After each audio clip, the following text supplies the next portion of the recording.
ప్రేక్షకులందరికీ నమస్కారం అండి. ఈరోజు ఒక స్పెషల్ టాపిక్ అన్నమాట. ఏపీ తెలంగాణలో చాలామంది ప్రస్తుత సిద్ధాంతులు ఎవరైతే ఉన్నారో వీళ్ళు మిమ్మల్ని అందరినీ ఒక రకంగా భయపెట్టడంలో ఈశాన్య మూత ఒకటి. సో నిజంగా అసలు పురాతన శాస్త్రాల్లో మనకి ఈశాన్య మూత గురించి ఏం చెప్పారు అండ్ ప్రస్తుతం ఏం పాటిస్తున్నారు, ప్రస్తుత సిద్ధాంతులకు ఏమర్థమైంది అనే ఒక టాపిక్ తీసుకొని టోటల్ డీటెయిలింగ్ ఇన్ఫర్మేషన్ నేను ఈ ఎపిసోడ్లో మీ అందరికీ చెప్తున్నాను. So stay tune to our channel.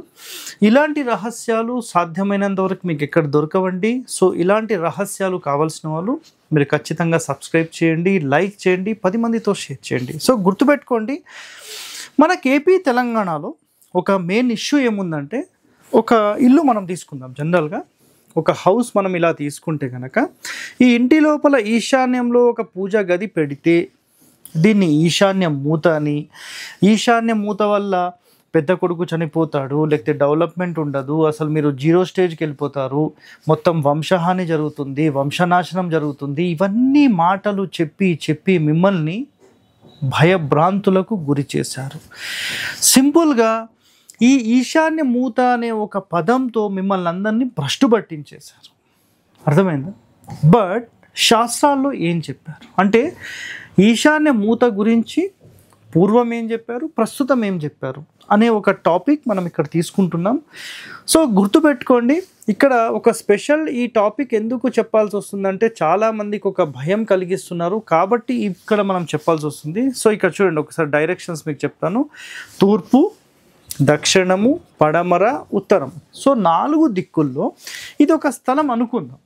ఈ స్థలంలో ఎప్పుడైతే మీరు ఈ మొత్తం స్థలానికి కాంపౌండ్ కట్టి, ఓకేనా, కాంపౌండ్ కట్టకుండా కాంపౌండ్ కట్టి మీ ఇల్లు గనక ఈ విధంగా తూర్పుకి, ఉత్తరానికి, ఈశాన్యానికి టోటల్ బౌండరీ మీద కడితే, దక్షిణంలో ఖాళీ స్థలము, పడమరలో ఖాళీ స్థలం పెట్టి కనుక ఇలాంటి ఇల్లు కడితే దీనిని పూర్వం ఏం చెప్పారంటే ఈశాన్య మూత అని చెప్పారు. ఇది యాక్చువల్, నిజంగా ఇది వాస్తవం. బట్ ప్రస్తుత సిద్ధాంతులు ఏం చేస్తున్నారంటే, మన మొత్తం స్థలం ఏదైతే ఉందో ఈ స్థలంలో మనం ఇల్లు ఎక్కడైతే కడతాం, ఇది ఇల్లు, ఈ ఇంటి లోపల ఈశాన్యంలో పూజ గది పెట్టినా ఇది ఈశాన్య మూత అంటున్నారు. సో నాదొక ప్రశ్న గుర్తుపెట్టుకోండి, ఆగ్నేయంలో ఒక రూమ్ కడుతున్నాము, మరి కిచెన్ పెడుతున్నాం, మరి ఆగ్నేయ మూత కాదా? వాయువ్యంలో ఒక రూమ్ కడుతున్నాము, ఇక్కడ బెడ్రూమ్ పెడుతున్నాము, మరి వాయువ్య మూత కాదా? నైరుతిలో ఒక రూమ్ కడుతున్నాము, ఇక్కడ బెడ్రూమ్ పెడుతున్నాము, మరి ఇది నైరుతి మూత కాదంటారా? సో అర్థం చేసుకోండి, మూత అంటే కంప్లీట్గా దాన్ని మూసేయడము, ఓకేనా. మన కిచెన్ ఉందనుకోండి, ఈ కిచెన్కి అటాచ్ చేస్తూ ఇక్కడ ఒక రూమ్ లాగా కడితే ఈ ఆగ్నేయానికి సంబంధించిన ఓపెనింగ్ స్పేస్ లేకుండా మూత పెట్టేసినట్టు ఇది. బట్ ఇంటి లోపల పార్టీషన్స్ డివైడ్ చేసే విధానం ప్రకారం మీరు చేస్తే మీకు ఎలాంటి దోషం లేదు, ఇది 100% ఇది. బట్ ఇక్కడ దీనిని మనం మూత అనొచ్చు, దీన్ని కాదండి. మనం ఈశాన్యంలో, అసలు మన ఇంటికి సంబంధించిన ఈశాన్యంలో పూజ గది పెట్టడం నంబర్ 1. ఆధ్యాత్మికంగా మేము చాలా డెప్త్లోకి వెళ్ళాలి, స్పిరిచువల్గా వెళ్ళాలి అన్న వాళ్ళకి ఇది అన్నిటికంటే టాప్. ఇది ప్రతి సాధారణ వ్యక్తికి కాదండి, ఓకేనా. ఇదొక పాయింట్. నెక్స్ట్, సో ఇందులో కండిషన్స్ ఏంటంటే, దక్షిణంలో పడమరలో ఖాళీ ఉండాలి. ఇదిగోండి, దక్షిణంలో పడమరలో ఖాళీ ఉండాలి, ప్లస్ ఈశాన్య పూర్తి గోడకేసి కట్టాలి. ఈశాన్యంలో అసలు ఖాళీ అనేది ఉండొద్దు, హద్దు మీద కట్టడం, దీనిని ఈశాన్య మూత అంటారు. మరి ప్రస్తుత సిద్ధాంతులు ఈశాన్యంలో పూజ గది మూత అంటున్నారు. మరి ఇది ఎక్కడి నుంచి వచ్చిందో, ఏ శాస్త్రంలో రాసిందో, సొంత కవిత్వాలన్నీ బయటికి తీసుకుని వస్తున్నారు. 1/9 పార్ట్ మ్యాండేటరీ ఉండాలి అన్నాం. అంటే ఒకవేళ గుర్తుపెట్టుకోండి, సార్ అసలు ఈశాన్యం వైపు జరిపి ఇల్లు కట్టరు కదా అంటే, శాస్త్రాల్లో చెప్పింది అయితే క్లియర్ కట్గా ఒకటే ఒక వర్డ్.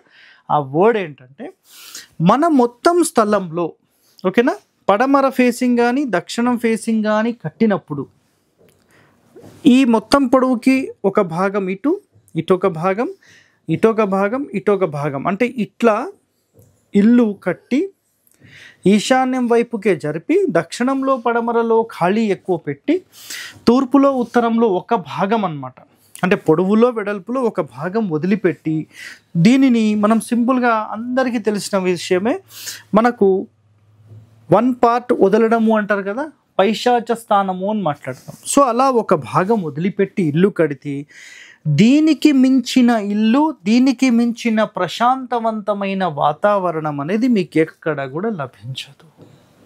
అర్థమైందా పాయింట్? ఇది వెరీ వెరీ ఇంపార్టెంట్ అనమాట, ఇది గుర్తుపెట్టుకోండి.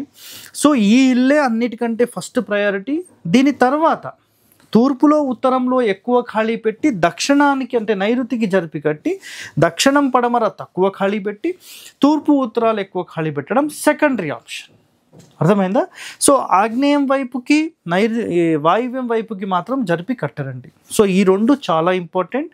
తర్వాత తూర్పులో కట్టొచ్చు, ఉత్తరంలో కట్టొచ్చు, దక్షిణంలో కట్టొచ్చు, పడమరలో కట్టొచ్చు, నో ఇష్యూ. సో చూడండి, నిజంగా ఈశాన్య మూత వల్ల అసలు ఏం జరుగుతుంది అంటే ఇట్లా మొత్తం గోడకేసి కట్టేసేసి ఎలాంటి ఖాళీ లేకుండా కడితే గుర్తుపెట్టుకోండి, సంతాన లోపం ఒకటి, వంశనాశనం జరుగుతుందనే ఒక పాయింట్, దత్తత సంతానం అంటే వంశనాశనం జరిగితే ఆటోమేటిక్గా దత్తత సంతానమే తీసుకుంటాం, అవయవ లోపము, యజమానికి దీర్ఘవ్యాధులు, ప్రమాదంలో ఎముకలు విరుగుట, భూత గ్రహపీడ, దరిద్రంలో జీవిస్తారు, గౌరవం హాని అంటే గౌరవ హాని, స్త్రీ ఆస్తిగా మారుట అంటే పురుషులు ఎప్పుడైతే వీక్ అయిపోతారో ఆటోమేటిక్గా అది స్త్రీ ఆస్తిగా మారిపోతుంది.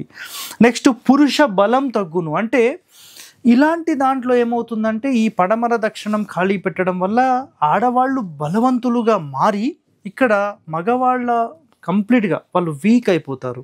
సో ఆటోమేటిక్గా పురుష బలం తగ్గును, స్త్రీ బలం పెరుగును, స్త్రీ సంఖ్య పెరుగును అంటే ఆడవాళ్ళ వృద్ధి మాత్రమే జరుగుతుంది. ఆడవారి సంఖ్య అంటే ఆటోమేటిక్గా ఈ ఇంటి లోపల మగవాళ్ళ డెవలప్మెంట్ లేకపోవడంతో ఆడ సంతానమే పెరుగుతుంది. సో ఇక్కడ గుర్తుపెట్టుకోండి, ఆధునికులు అసలు దీని గురించి పరిశోధన ఇంత డెప్త్గా చేశారా? నాదొక ప్రశ్న. నిజంగా వీటి గురించి మళ్ళీ వీళ్ళు అధ్యయనం చేస్తే అసలు ఎక్కడ తప్పు జరిగింది, ఏ కారణం చేత జరిగింది, ఇవన్నీ తెలుసుకొని మళ్ళీ ప్రజలందరికీ వీటికి సంబంధించిన అవగాహన తీసుకొని వస్తే వాళ్ళందరికీ వీటి గురించి ఒక పెద్ద ఏదైతే నెగిటివ్ ప్రచారం ఉందో అదంతా వెళ్ళిపోతుంది. So original system of vastu rule ఏంటి మీరందరూ తెలుసుకోవాలంటే మన ఛానల్ని వెంటనే సబ్స్క్రైబ్ చేసుకోండి.